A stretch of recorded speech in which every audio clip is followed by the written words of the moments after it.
नाजरीन, भारत एक ऐसा मुल्क है जिसकी बुनियादी विविधता लोकतंत्र और संविधान पर रखी गई है। ये वो देश है जहां अलग अलग धर्म, भाषाएं और संस्कृतियां मिलकर एक साझा राष्ट्रीय पहचान बनाती है। लेकिन सवाल ये है कि क्या आज देश का माहौल वैसा ही है जैसा संविधान निर्माताओं ने कल्पना की थी? क्या वजह है कि देश के सबसे पुराने सामाजिक और धार्मिक संगठनों में से एक जमीयत उलमाए हिंद को देश के मौजूदा हालात पर इतना विस्तृत प्रस्ताव जारी करना पड़ा? आखिर ऐसी क्या परिस्थितियां पैदा हुई कि संगठन ने नफरत, विभाजन, धार्मिक ध्रुवीकरण, नागरिक अधिकार और लोकतांत्रिक संस्थाओं को लेकर अपनी चिंता सार्वजनिक रूप से व्यक्त की है? दरअसल ये बयान किसी एक घटना की प्रतिक्रिया नहीं है। ये उन घटनाओं की लंबी श्रृंखला की पृष्ठभूमि में आया है जिन्हें लेकर देश का एक बड़ा वर्ग चिंता व्यक्त करता है। पिछले कुछ सालों में मॉब लिंचिंग की घटनाएं, नफरती भाषण, धार्मिक जुलूसों के दौरान तनाव, बुलडोजर कार्रवाई, मस्जिदों और मदरसों से जुड़े विवाद, नागरिकता और मतदाता सूची के प्रश्न, ये सब राष्ट्रीय बहस का हिस्सा रहा है।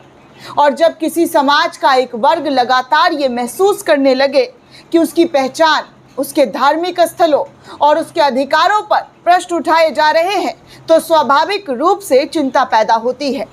जमीयत उलमाए हिंद का कहना है कि ये केवल मुसलमानों का मसला नहीं, बल्कि भारत के संवैधानिक भविष्य का सवाल है। क्योंकि संविधान का सिद्धांत साफ है, सभी नागरिक बराबर हैं, न कम और न ज़्यादा। आज देश में एक अजीब सा विरोधाभास दिखाई देता है।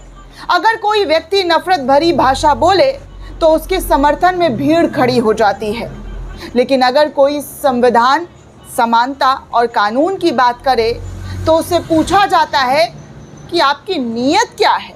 वाह!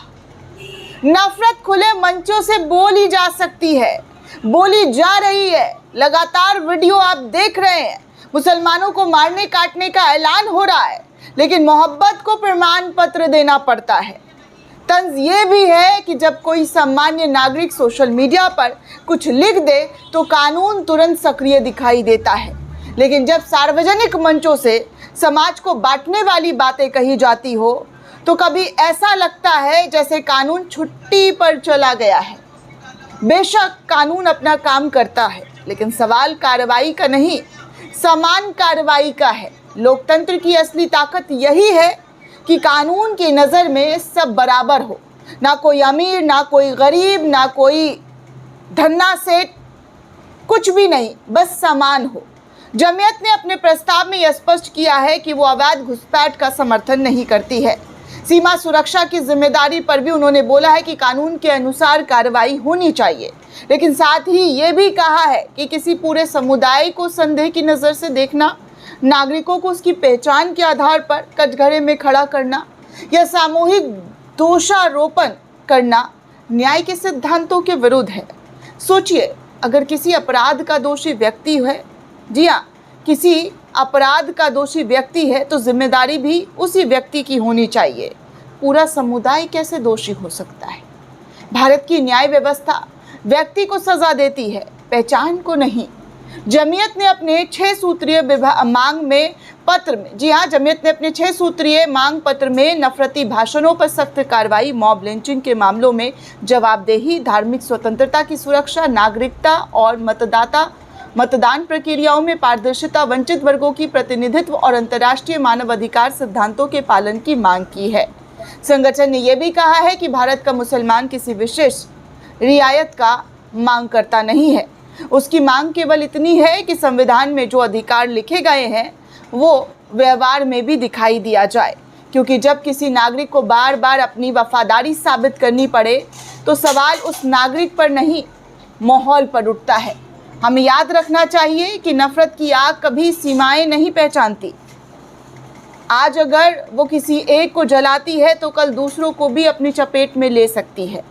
और इतिहास गवाह है कि राष्ट्र नफरत से नहीं बनते हैं, राष्ट्र न्याय से मजबूत होते हैं, विश्वास से आगे बढ़ते हैं और समानता से विकसित होते हैं।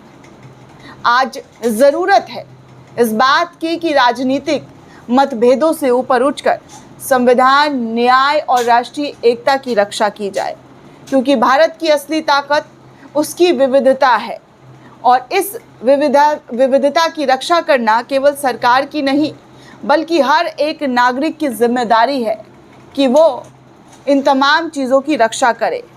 आखिर में जमीयत के उसी संदेश के साथ हम ना किसी से डरेंगे, ना उकसावे में आकर सीमा लांघेंगे। संविधान हमारा मार्गदर्शक है और न्याय हमारी मंजिल है। जय हिंद दोस्तों, शुक्रिया।